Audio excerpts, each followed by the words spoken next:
Now, you've already heard a little bit about our main speaker today, Adam Ellick, some of what he's accomplished in the field of journalism.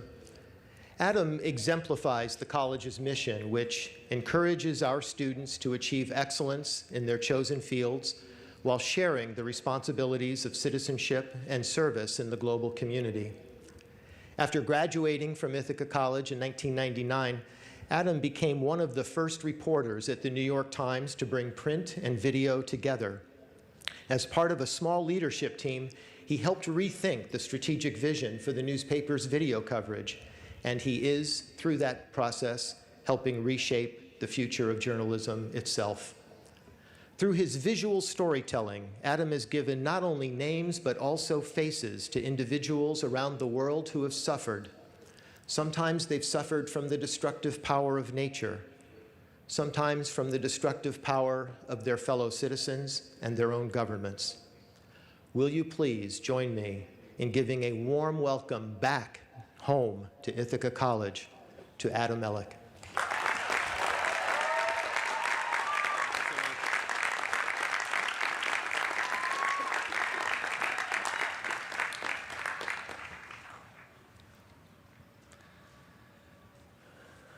Well, being back here brings back memories of my own graduation 17 years ago. My class had the privilege of hosting the great civil rights activist Maya Angelou.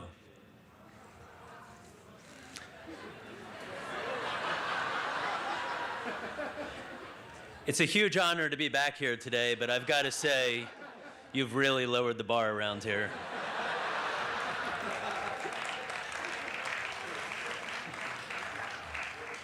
But it was raining just an hour ago, so I guess we're doing okay.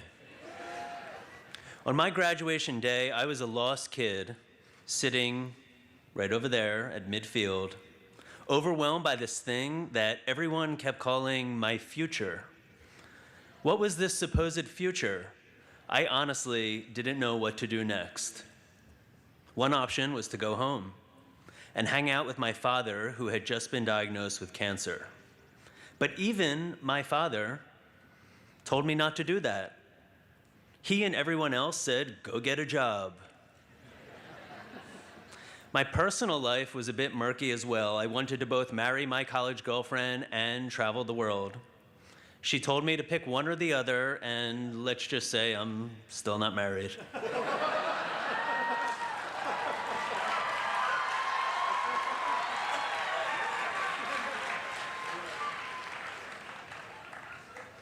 Then there's Ernest Hemingway. He said you should start with one true sentence. And I had one of those about my life. I knew that I loved finding and telling stories. In fact, I discovered that just over there at the Ithacan, where I had my first major scoop, writing about how college athletes were being arrested for committing violent crimes, but some of them continued to play anyway.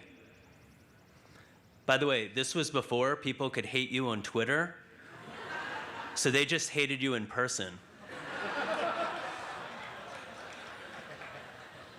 A player came up to me on campus and called me a traitor, and players who worked at bouncers turned me away from the bars, even though I was 21.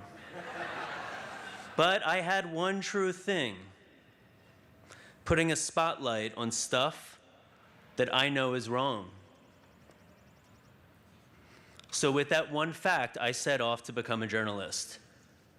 Now, you've invited me here today to offer you some prescription for success or a prescription for a fulfilling life. So I should warn you about a few things. If you aspire to make money, I can't help you. I just read a report ranking the top 200 jobs in the United States, and reporters were dead last. Number 200, even below disc jockeys.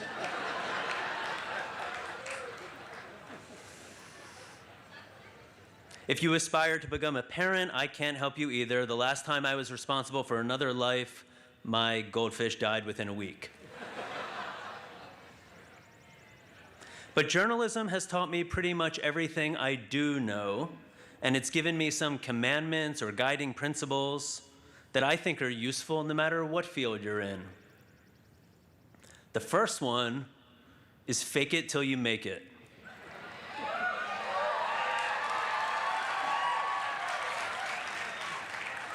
Starting out, I had no credentials and no credibility as a journalist, so I started my own news service and I called it Ellick News Link, and I sent proposals to newspapers using the first person plural. We can cover this unfolding story in Moscow for you.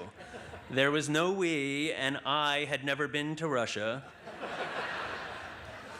But at least I didn't hire John Miller to be my spokesman.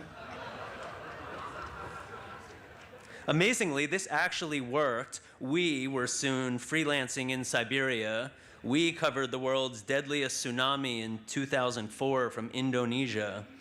I'll still never forget the stench of death, so putrid that you don't want to hold your nose. You just want to grab your gut.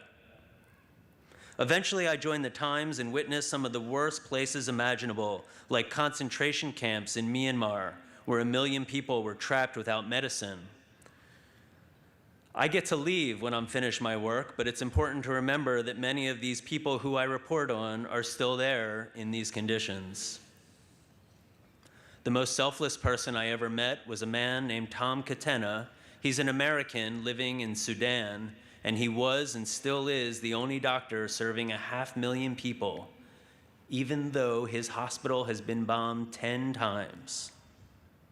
Oh, and by the way, if you're thinking that this sounds like no fun, I wrote a feature story about a bondage and sexual fetish factory in the Islamic Republic of Pakistan. The workers there thought they were making Halloween costumes.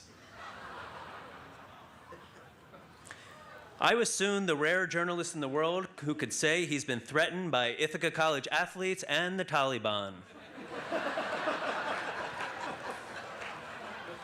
But at a certain point, I wasn't faking it anymore. I was just observing my second principle, which is follow your curiosity. Just try stuff. My mantra has always been to try stuff, and guess what? So is yours. We are born curious and carefree. When I was 4, I climbed into a dishwasher and closed the door because I wanted to know how it works. And I'm sure you all did something similar. As kids, we inquire, we wonder, we take risks, and then somewhere between childhood and adulthood, we're trained to be correct and not to ask questions that risk making us look stupid. My big break at the Times came when an editor proposed that I move to Pakistan. I'd never studied it. I had no family there. It was not my problem. But few things excite me more than showing up in a new place and trying to figure it out. Before I arrived, I read a short article that mentioned the Taliban were about to close schools for girls, and I had a ton of questions. How's that even possible? Why would they want to do that? Why isn't everybody writing about it? What does this mean for a generation of girls who may grow up without schooling? Is it safe for me to go there? When I got there, I asked the local reporter how many girls may lose their education next week, and his answer shocked me. 50,000 schoolgirls. When I heard that number, I knew I had to do something. A scavenger hunt for answers led me to the owner of a school and his shy 10-year-old daughter named Malala.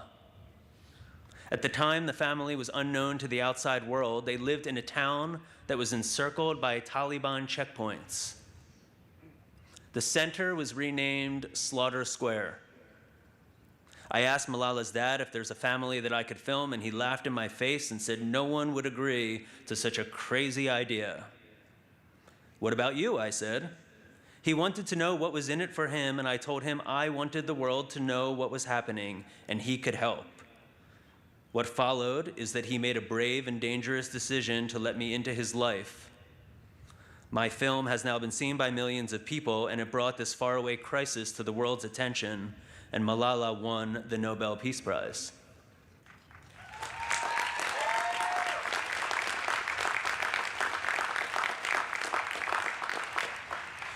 But curiosity can work in less exotic places. One night I was walking home in New York, minding my own business, when I spotted a guy named Jorge Munoz who was serving food out of his pickup truck.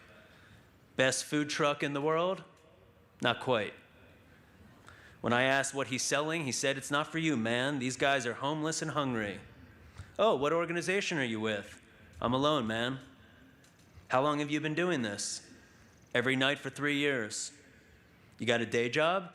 "Yeah, I'm a school bus driver." Eventually, I profiled Jorge, and readers donated tens of thousands of dollars, enough for him to start a nonprofit. When we first met, he was feeding 30 guys a night. Jorge never won a Nobel Peace Prize, but that doesn't matter to the 150 people he now feeds every night.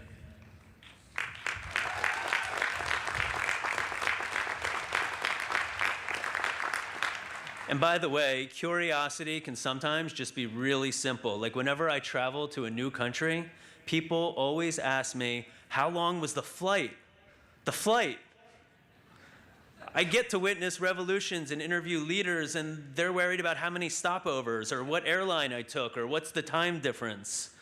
These are absolutely the least interesting parts of my trips. The point here is just that curiosity means going beyond what's familiar to you, beyond what you already know. Now, I'll be the first to admit that following your curiosity is not easy, which leads me to my next principle: embrace the fear. As a journalist, I don't let fear rule my life, but I also use it productively. Fear is natural. Sometimes it takes more strength to be weak. In the field, fear is kind of like my guide. It's a logic meter that steers me toward making smarter decisions. Once I backed out of an interview with a warlord at the last minute because I wasn't entirely sure of his background. I felt afraid, and I have no regrets. When I return to the States from assignments like that, people ask me, "Weren't you afraid?" They almost never ask, "What did you learn?" In my experience, very well-intentioned people, your parents included, will keep warning you about the dangers of trying stuff. When you tell them your plans, they will tell you the risks. 9 out of 10 Americans live within 150 miles of where they're born. But if you spend your whole life avoiding fear, you will miss out on so many experiences.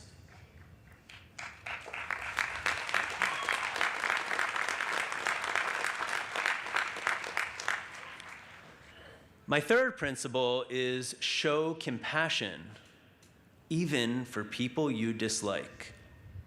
As I reported Malala's story, I was journalistically obligated to talk to the other side, and I'll never forget that awkward phone call to a Taliban leader named Muslim Khan.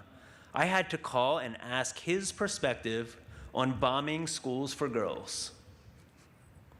There's real journalistic and personal benefit to listening to people who you abhor. I obviously don't condone the Taliban, their violence, and their reckless murder. But I do regret not including more about their views in my film. I should have explained their radical religious interpretations and their deep ancestral grievances. For example, they told me that they're not actually against girls' education. They are against secular education. You may be thinking, who cares what the Taliban think? They shoot schoolgirls, they're evil. But opposing views don't just go away over time. We can't just zap entire ideologies from Earth, even though we try with drones. Muslim Khan was killed by one, in fact, but the ideologies he espoused still thrive. I know a bit, only a bit, about the recent racial tension on this campus. Minority students here seem to feel that their rights have been so ignored for many years, and I can see why they think that. In my senior year, the Ithacan wrote a cover story about this very issue 17 years ago. I also gather that today's administration feels it made some mistakes, but that it was frustrated by the no dialogue movement. I've covered many protests, including the Arab Spring, where I was tear gassed and detained. And here's one thing that I noticed from the ground. There were large-scale protests. Several leaders were ousted, but there wasn't a lot of listening. And in the end, not much really changed. Compassion means that you can't win by huddling among your own. One of my Harvard professors, Ron Heifetz, put it this way: conflict is the primary engine of creativity and innovation. People don't learn by staring into a mirror. People learn by encountering difference. This leads to my fourth principle: cultivate a critical viewpoint, something I first learned here under the mentorship of Ben Crane.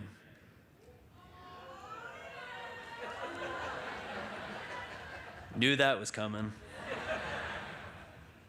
Take nothing at face value.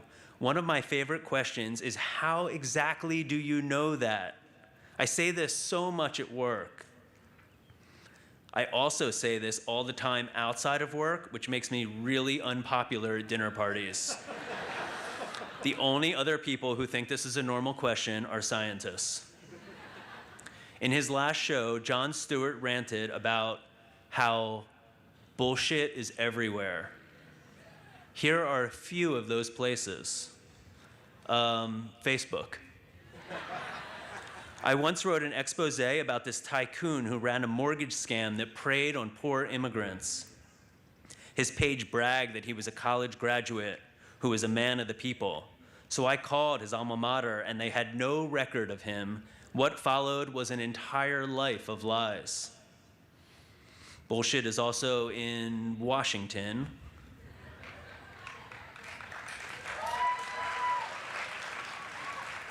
But I don't need to give you an example on that.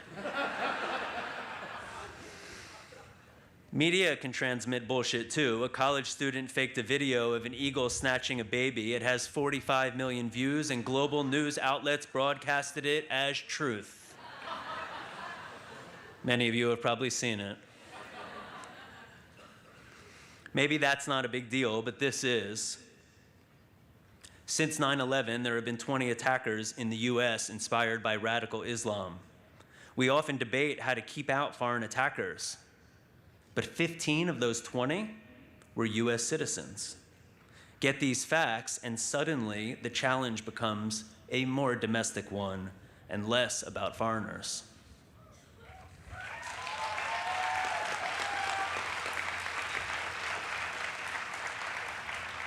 You are already living deep in a world of self-interested spin, optical illusions, photoshopped images, and viral video hoaxes. If you are a passive consumer of the world around you, you will get burned.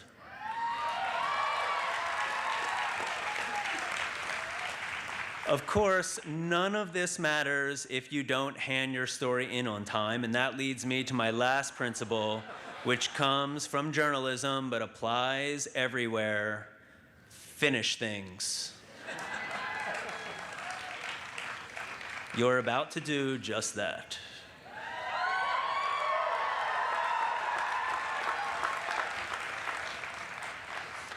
I learned that also here at Ithaca from my college advisor and professor and mentor, Jill Swenson. She is here today. She drove in from Wisconsin.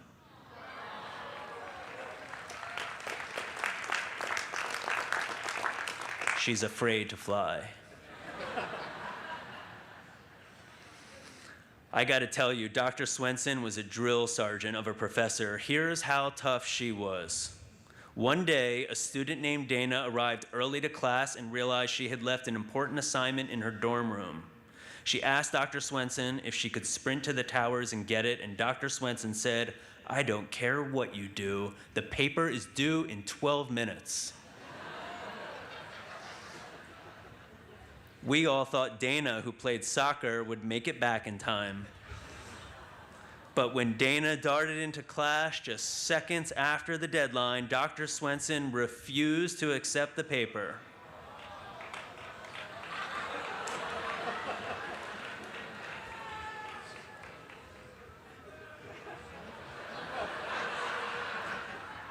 Even my editors at the Times are a bit more forgiving. But I still think of Dr. Swenson every time I'm on deadline. In the next few years, you're going to face many turning points in your life: who to date, what job truly fulfills you, and where to live. After my graduation, and before my journey abroad, I actually did move back home. My father hated the idea of his illness holding me back and delaying my life.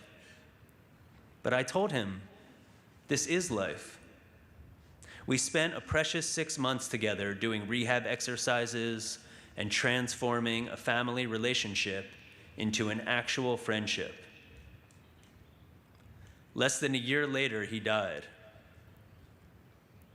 I'm not here to tell you you should go live with your parents. Or that you should go...